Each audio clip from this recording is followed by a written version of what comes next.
Welcome to SRG Insights, where we answer your questions about sales, sales management, and sales training.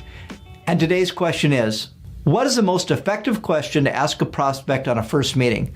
That's a really great question, and I'm not sure there's any one right answer, but I will share with you the question I like to ask prospects during a first meeting.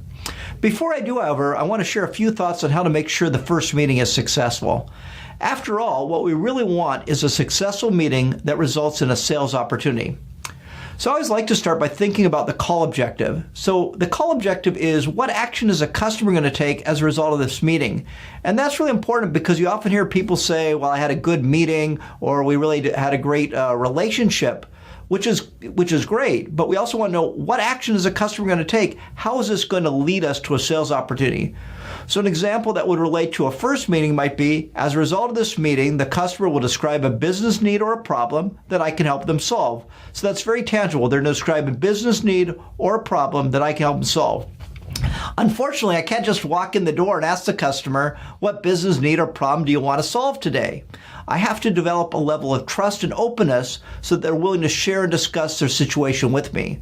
And that starts with great pre-call planning.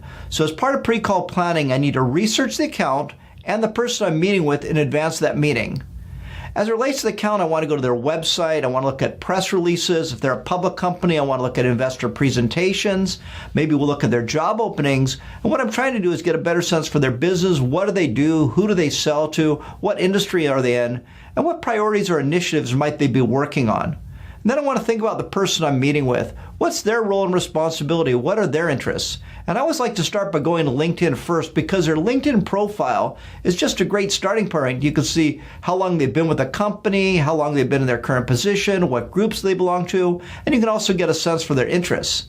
And so you can now go into the meeting really prepared to really have a high-value sales conversation. By the way, the customer is going to give you credit for your call preparation because they're going to see that you're prepared, and your pre-call planning is going to result in a customer that's more receptive and open to sharing needs with you, as opposed to a customer who's really annoyed by your lack of preparation or knowledge or understanding of their situation.